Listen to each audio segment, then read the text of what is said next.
अब बहुत लंबा समय हो गया, हमें द्वारिका की याद आ रही, इसलिए हमें द्वारिका जाना चाहिए।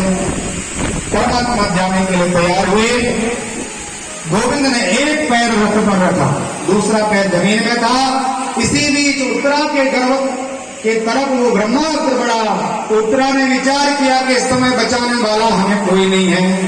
अकाल कोटि ब्रह्मांड आदि नायक भगवान योगीश्वर श्री कृष्ण महाप्रभु इस ब्रह्मास्त्र से भी हमारी रक्षा कर सकते हैं। इसलिए अभिमन्यु की पत्नी उत्तरा ने दौड़ लगा दी और भगवान नारायण के पाद पद्मों में छलांग लगा के प्रणाम कर दिया। पाहि पाहि महायोगी देवदेव जगत्पते मान्यं पदभयं पश्येत् यत्र मृत्यो परस्परम्। हे योगीश्वर भगवान कृष्ण, पाहि पाहि रक्षा कीजिए महाराज, हम आपके शरण में आए हुए हैं। तो मैया पीछे से लौट रही है, भगवान आगे तरफ लौटी है। तो भगवान ने विचार किया देखना चाहिए कोई स्त्री हमें प्रणाम कर दे। देखा तो अभिमन्यु की पत्नी है। भगवान ने घटना त्याग कर दिया और गोविंद ने देखा कोई विशाल ब्रह्मास्त्र का बहुत बड़ा तेज इसके गर्भ को नष्ट करने वाला है। और देखते ही देखते गर्भ को स्पर्श कर लिया। तो सब ब्रह्मास्त्र के संधान से महात्मा जो परीक्षित गर्भ में है वो झुलस गए थे, बिल्कुल मृत्यु तुल्य हो गए थे। अवस्था बिल्कुल मरने के समान हो गई थी। लेकिन भगवान को लगा कि इनको भागवत का आश्रय लेना है, इसलिए तत्काल गोविंद उत्तरा के गर्भ में प्रवेश कर गए। बोलो लक्ष्मी नारायण भगवान की जय हो। श्री सुखदेव स्वामी विचार करते हैं, सूत जी ने सौनकादिक ऋषियों से कहा महाराज बड़ी सावधानी से कथा सुनिए। जिस गर्भ में आने के लिए सब अपमान समझते हैं और थोड़ा सा भी अध्ययन हो जाए तो कहते हैं महाराज हमें अब आना जाना ना पड़े, किसी माँ के गर्भ में प्रवेश न मिले, महाराज ऐसी कृपा करो। और वह परमात्मा कितने कृपालु हैं, भगवान नारायण कितने सर्व हो गए हैं कि ऐसे निकृष्ट स्थान में जाने के लिए भगवान को भी संकोच नहीं हुआ।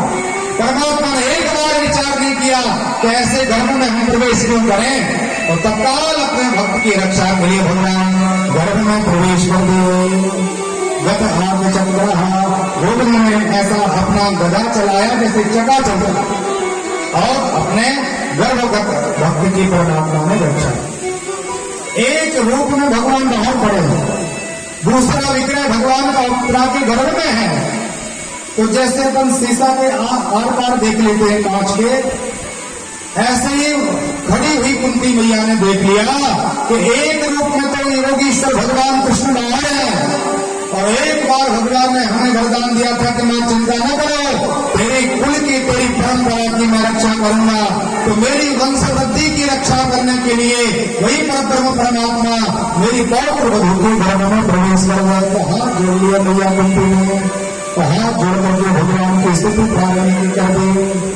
कृष्णाय वासुदेवाय देवकी नंदनाय च नंदगोपकुमाराय गोविंदाय नमो नमः। ये श्लोक भागवत जी का सिद्ध श्लोक है। दो प्रकार के श्लोक हैं ये भागवत जी में। कृष्णाय वासुदेवाय देवकी नंदनाय च नंद गोप कुमाराय गोविंदाय नमो नमः। ये कुंती जी के द्वारा स्तुति गाई है। 10वें स्कंद में एक श्लोक आता है जो जरासंध के कैद में पड़े हुए 16,000 जो राजा हैं, अनाथ पड़े हैं, भगवान ने जरासंध का मान मर्दन किया, उनको मुक्त किया। तो उन लोगों ने भगवान के चरणों में प्रणाम किया, कहा कृष्णाय वासुदेवाय हरे परमात्मे प्रतक क्लेश नाशाय गोविंदाय नमो नमः। जीवन में कितना बड़ा क्लेश आपके प्रकट हो रहा है, बहुत भय आपके सामने प्रकट हो और ऐसी परिस्थिति बन जाए तो कुछ समझ में नहीं आ रहा क्या करना चाहिए। तो भागवत जी के 2 श्लोकों का पाठ कर लो, 5 मिनट पाठ करो, तत्काल कोई न कोई ऐसा मार्ग प्रकट हो जाता है कि आप करो दुख तकलीफ कष्ट अपने आप समाप्त हो, कोई नया मार्ग निकला। कुंती जी ने श्लोकों के द्वारा भगवान कृष्ण को प्रणाम किया। हाथ जोड़कर के कुंती महारानी खड़ी हैं, अपने साड़ी का पल्लू सामने किए जैसे भिक्षा मांगते ना, ऐसे भगवान के सामने कुंती महारानी परमात्मा ने ब्रह्मास्त्र को शांत किया, रक्षा की और उत्तरा के गर्भ से भगवान अपने स्वरूप में प्रतिष्ठित हुए। तो कुंती महारानी जब हाथ जोड़कर के सामने खड़ी थी, भगवान ने कहा भैया तुमने कभी कुछ मुझसे मांगा नहीं, और आज भगवान कहती हो, योगी ईश्वर कहते हो, कृष्ण कहते हो, जगत के ईश कहते हो, तो भगवान से तो कुछ मांगना चाहिए। इसलिए मां ये बताओ तेरे मन में जो इच्छा बची हो, आज त्रिलोकी का नाथ देने के लिए तैयार है, जो इच्छा हो भैया मांग लीजिए। उनकी बुआ से परमात्मा ने कहा मांगने का, बार बार मांगने का भगवान ने आदेश दिया। तो कुंती मैया ने विचार किया मांगने का सुंदर अवसर है कि लाला हाथ से चले जाएंगे, पता नहीं कब दर्शन होगा, इसलिए इनको ही मांग लो कि महाराज ऐसा कोई उपाय कर दो ताकि आप पुनः बार बार दर्शन होता रहे। तो कहा भगवान आप हमें पहले वचन दो 3 बार कि हम जो मांगेंगे आपको देना पड़ेगा। भगवान ने विचार किया ऐसा करें कि कुंती मैया वैकुंठ मांगे, परमात्मा ने कहा वो भी मिलेगा मन में। कहा मां जो तुम आज हमसे मांगोगी ये योगीश्वर कृष्ण आपको प्रदान करेगा, जो मांगोगी सो मिलेगा, इसमें कोई संदेह नहीं। तो मैया कुंती ने हाथ सामने फैला दिए और कहा भगवान हमारी एक ही प्रार्थना आपके चरणों में है, विपदा संतनासस्व तत्र तत्र जगद्गुरो भगवो दर्शन स्यात् पुनर्भवदर्शन। हे नारायण, हे कृष्ण, हे यशोदानंदन गोविंद, यदि आप हमें कुछ प्रदान करना चाहते हो तो हमें आप दुख तकलीफ कष्ट विपत्ति प्रदान कर दो। एक तकलीफ कष्ट हमारा पूरा ना हो उसके पहले दूसरी तकलीफ हमारे घर में वास कर जाए, दूसरा दुख पूरा ना हो उसके पहले तीसरे दुख काल में हमारे घर में हो जाए। महाराज ऐसे दुखों का आश्रय हमें प्रदान कर दो। भगवान ने कहा मैया क्या मांगती हो? अरे संसार के व्यक्ति नाना प्रकार का सुख वैभव, नाना प्रकार के भोग विलास की सामग्री मांगते हैं। कोई स्वर्ग मांगता है, कोई इंद्र पद मांगता है, कोई मोक्ष मांगता है। और मैया तुम दुखदायक चाहती है, तेरे जीवन में सुख कभी रहा नहीं, पूरा जीवन तूने दुख में ही व्यतीत किया, फिर भी तुम आज भी दुख चाहती है। तो भगवान ने कुंती मैया के जीवन चरित्र को सुनाया। कहा मां आपका जन्म हमारे दादाजी के यहाँ सूरसेन के यहाँ हुआ, आपका नाम रखा गया था प्रथा, लेकिन आपके पिताजी और मेरे दादाजी इनमें जो बहुत मित्रता थी, उन्हीं के एक मित्र थे, नाम था कुंती भोज। तो जब कुंती भोज महाराज सूरसेन के घर आए, देखा इनके आंगन में 15 संतानें खेल रही। सूरसेन के 10 बेटे थे और 5 कन्याएं थी। महाराज कुंती भोज के पास एक भी संतान नहीं थी। तो मन में ग्लानि होगी थोड़ी सी कि देखिए हमारे मित्र के पास इतनी संतान, मेरे पास कोई भी नहीं, तो मित्र का दुख मुझे मेरी भी समाना। महात्मा सूरसेन ने विचार किया कि मेरे मित्र के पास संतान नहीं, ये गिलानी उत्पन्न हुई है। इसलिए कहा मित्र 15 संतानों में से जो अच्छी लग जाए हाथ रख दो, तत्काल हम आपको प्रदान कर देंगे, आप अपने घर ले जाए। तो प्रथा नाम की जो बेटी इनकी थी उनके ऊपर कुंती भोज ने हाथ रख दिया, महाराज ये कन्या प्रदान कर दो। तो नाम प्रथा था, लेकिन कुंती भोज नाम के राजा के यहाँ गई, इसलिए मैया का नाम कुंती रखा गया। भगवान बता रहे और कहा मां आपका लालन पालन आपके माता पिता के घर में नहीं हो पाया। अरे अपना घर अपना होता है, कितनी भी असुविधा हो, एक बार भोजन की व्यवस्था हो, लेकिन अपने घर में रहे बहुत आनंद से रहते हैं। दूसरों के घर में हजारों प्रकार की सुख सुविधा क्यों ना हो, लेकिन वो सुख सुविधा नहीं होता, आपका जीवन दूसरों के घर में होता है। एक बार चौमासा पूर्ण करने के लिए महात्मा दुर्वासा ऋषि पधारे, उनकी सेवा की आपने अपने तो महात्मा प्रसन्न हो गए और महात्मा लोगों ने कहा कि मैया बेटी बहुत सेवा की, तुमने मांगो क्या चाहती हो।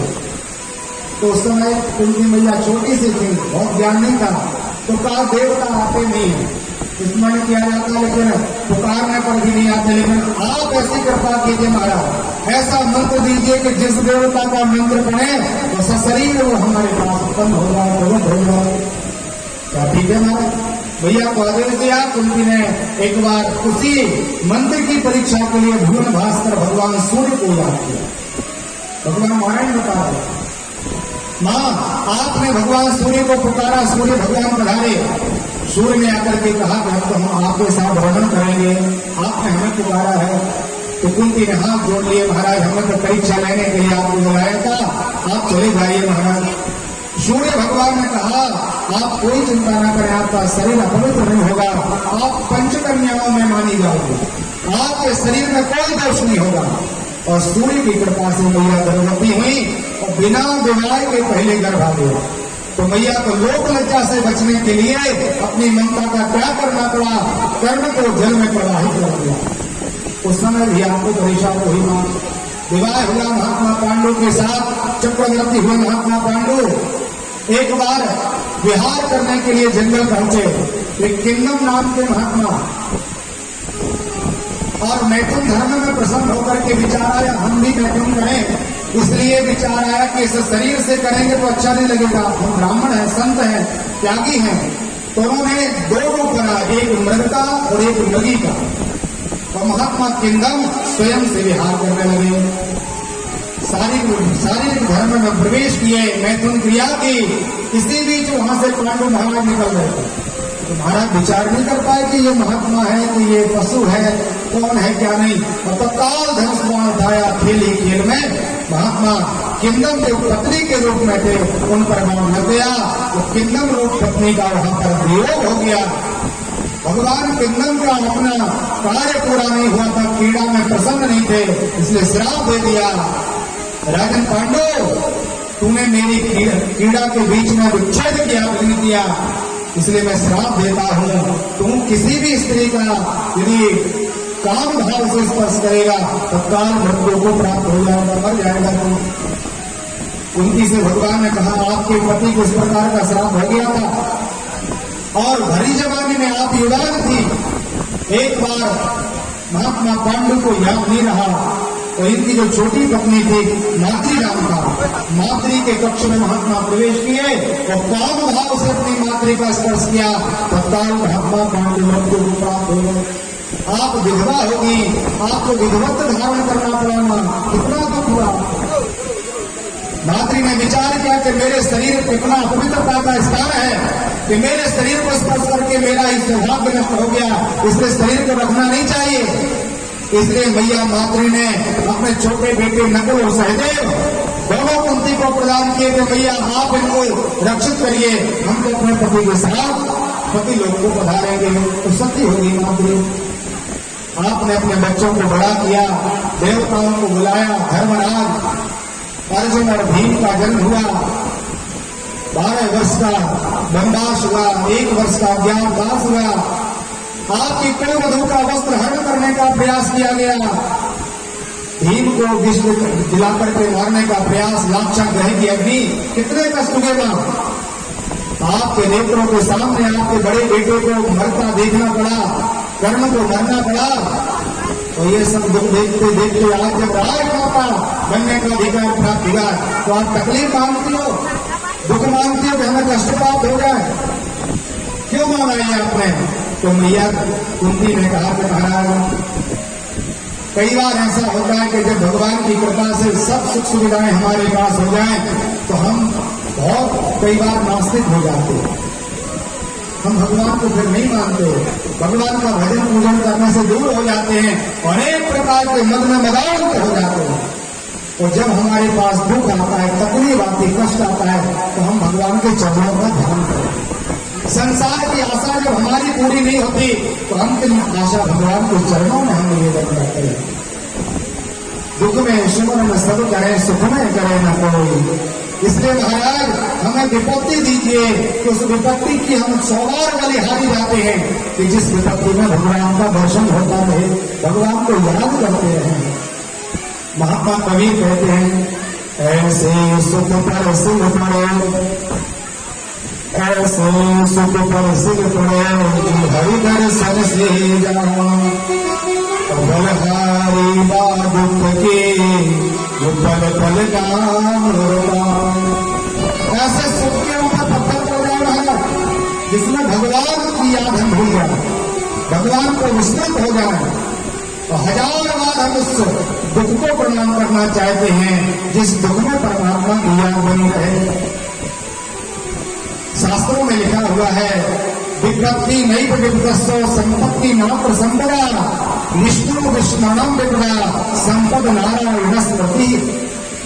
विष्णु विस्मरणम विपदा, भगवान को भूल जाना है सबसे बड़ी विपत्ति है, और संपद नारायण स्मृति, भगवान को याद करना है सबसे बड़ी संपत्ति है। भगवान ने प्रदान किया, आशीर्वाद देकर के भगवान नारायण महात्मा भीष्म के पास आए। माघ का महीना है, शुक्ल पक्ष है, एकादशी तिथि है और सूर्य भगवान उत्तरायण है। यहाँ पर भगवान नारायण भी उत्तरायण है, और जीव का सबसे अच्छा उत्तरायण काल तो तब है जब भगवान उसके सामने हो। जन्म जन्म मुनि अपन कराही, अंत राम कहीं आवत नाही। अनंत जन्म लेना लेते कर जाते व्यक्ति, लेकिन अंतिम समय में राम नाम नहीं निकलता, भजन करते करते जीवन चला जाता है। और धन्य है महात्मा भीष्म, जिनकी मृत्यु को मंगल करने के लिए स्वयं कमलाकांत को सामने खड़े हैं। सूर्य भगवान होकर राशि में, माघ का महीना है, यमुना का सुंदर तट है। भगवान नारायण को दूर से आता देखा तो महात्मा भीष्म बाबा ने तो नेत्र सजल हो गए और विचार किया कि देखिए, हम मंदिर जाते हैं तो कोई सामग्री ले जाते चढ़ाने के लिए, अक्षत पुष्प जो भी हो भगवान के चरणों में प्रणति पाठ करते हैं, लेकिन आज मंदिर तो ठीक है, स्वयं मंदिर की मूर्ति हमारा दर्शन करने के लिए आ रही है और हमारी मृत्यु का वर्णन करने के लिए, मंगल करने के लिए योगीश्वर कृष्ण महाप्रभु का आगमन हो रहा है। लेकिन परिस्थिति ऐसी है कि हम उत्तर के भगवान को प्रणाम तक नहीं कर सकते, पूरा शरीर बाणों में विदा हुआ है, एक पुष्प भी भगवान के चरणों में समर्पित नहीं कर सकते। इसलिए महात्मा भीष्म ने विचार किया कि आज तो कुछ भी नहीं है, तो नेत्र के अश्रुपात से भगवान का प्राण प्रक्षालन करेंगे, अपने अश्रुपात से भगवान के पैरों को धोएंगे। तो भगवान दूर से आए, नेत्र सजल हो गए महात्मा भीष्म बाबा के, अश्रुपात होने लगा। भगवान ने आकर के भीष्म के पैरों तरफ पहुंचे और भीष्म बाबा को प्रणाम किया। भगवान उस त्याग को प्रणाम किया, परमात्मा ने उस धर्म को प्रणाम किया कि महात्मा भीष्म ने अपने पिताजी की ऐसी भक्ति की कि एक बार विवाह करने के लिए भीष्म तैयार हुए थे। तो भीष्म के पिताजी का नाम महात्मा शांतनु है। इन्होंने विचार किया कि अभी हमारी कामनाएं पूरी नहीं हुई, मुझे लगता है कि और अभी हमें स्त्री का साथ करना चाहिए, और हमारा बेटा यदि विवाह कर लेगा तो मुझे ये सब करना उचित नहीं है। केवल मन बनाया महात्मा शांतनु ने, और बेटा देखिए, कोई कहने से करता है तुम्हारा कैसा काम करो, बेटा ऐसा कर दिया, तो कहने के बाद भी कोई ऐसे दुष्ट संतान होती कि वो बार बार कहने के बाद भी नहीं करती, लेकिन संतान तो महात्मा भीष्म जैसी होनी चाहिए। पिताजी ने एक बार विचार किया और तत्काल यमुना जी का जल लिया महात्मा भीष्म ने, और संकल्प कर लिया कि ये भीष्म प्रतिज्ञा करता है कि इस देश से कभी विवाह नहीं किया जाएगा, मैं कोई विवाह नहीं करूंगा। पिताजी की भी इच्छा है, पिताजी के भाव को रखने के लिए महात्मा भीष्म ने संकल्प कर लिया। दूसरा संकल्प किया, धर्म की गद्दी को स्थापित करने के लिए कुछ भी हो, हम तब तक मृत्यु को ग्रहण नहीं करेंगे जब तक कि हमारी ये गद्दी धर्म का आशीर्वाद ले ले। ये आशीर्वाद महात्मा शांतनु ने प्रदान किया था कि बेटा जब विवाह नहीं करोगे तो आपका परिवार नहीं होगा, कोई संतान आदि नहीं होगी, तो आप तो जीवन में अकेले रहोगे। इसलिए हम आपकी पितृभक्ति से प्रसन्न हैं और भीष्म तुझे हम वरदान देते हैं कि तुम अपने मनमुखी मृत्यु को ग्रहण कर सकते हो, जब तुम चाहो तो मर सकते हो, ये हमारा आशीर्वाद है। इसलिए महात्मा भीष्म का ये भाव था, उनका आशीर्वाद था कि जब चाहते तो जा सकते थे। इतने दिनों तक सैया पर खड़े रहे महात्मा, लेकिन मृत्यु का वर्ण नहीं किया। वर्ण मृत्यु का तब किया जब धर्मराज महाराज धर्म की गद्दी पर प्रतिष्ठित हो गए। ये भारत की भूमि धर्म का आश्रय ले ली, कि संपूर्ण भारत भूमि पर धर्म का अधिकार स्थापित हो गया।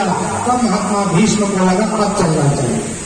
भगवान भी सामने खड़े हुए हैं, गोविंद से कहा महाराज पैरों तरफ मत रहिए, आप मेरे सिर तरफ आइए।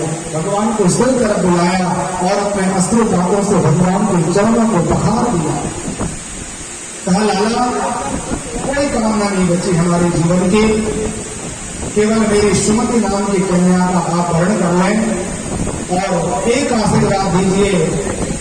अभी तक जहां पर जैसे भी हमें जन्म मिला अलग बात है, आगे चल के हमें नरक मिल जाए हम वर्ण कर लेंगे, हमें सूकर के ऊपर की वही मिल जाए कि हमें चिंता नहीं है महाराज। लेकिन जैसे आज मृत्यु को मंगल करने के लिए आप पधारे हैं, ऐसे ही महाराज जब हमारी आगे चल के कभी मृत्यु हो तो आप स्वयं आए, गंगा का तट हो, सुंदर शावला सामने खड़ा हो, यमुना जी का पुलन होना चाहिए और आपका नाम हमारे जिह्वा पर हो भगवान। ऐसा कहते हुए महात्मा भीष्म ने अपने पंच प्राणों को एकत्रित किया और गोविंद के पाद पद्मों में समर्पित कर दिया। भीष्म का तेज निकला और भगवान के हृदय में समाहित हो गया। बोलिए भीष्म भगवान की जय। अंतिम क्रियाएं की गई, भगवान द्वारिका पधारे। द्वारिका में भगवान का राजोचित स्वागत किया गया। अर्जुन भी एक बार भगवान के द्वारिका आए थे, बहुत दिनों तक रहे, सुभद्रा के साथ उनका कमिटमेंट हुआ। यहाँ सुंदर समय आया तो उत्तरा का जो गर्भ था जन्म लेने के लिए तैयार हुआ और सुंदर योग लगन ग्रहवार की अनुकूल हुई तो वह उत्तरा अभिमन्यु का तेज उत्तरा के गर्भ से जन्म हो गया और चारों तरफ बच्चे ने देखा। जब बेटा होता तो रोता पहले, सबसे पहले रोता है, लेकिन जब वो बेटे का जन्म हुआ तो रोया नहीं, बड़ी बड़ी आंखों को फाड़ करके चारों तरफ देखने लगा कि वह परमात्मा कहाँ चले गए जो मेरी रक्षा करने के लिए मेरी मातृ कुक्षी में प्रवेश किए थे। तो चारों तरफ परीक्षण करने के कारण उनका नाम परीक्षित रखा गया। बोलिए परीक्षित महाराज की जय। एक उनका नाम विष्णुनाथ हुआ और बड़ी बड़ी महिमा पर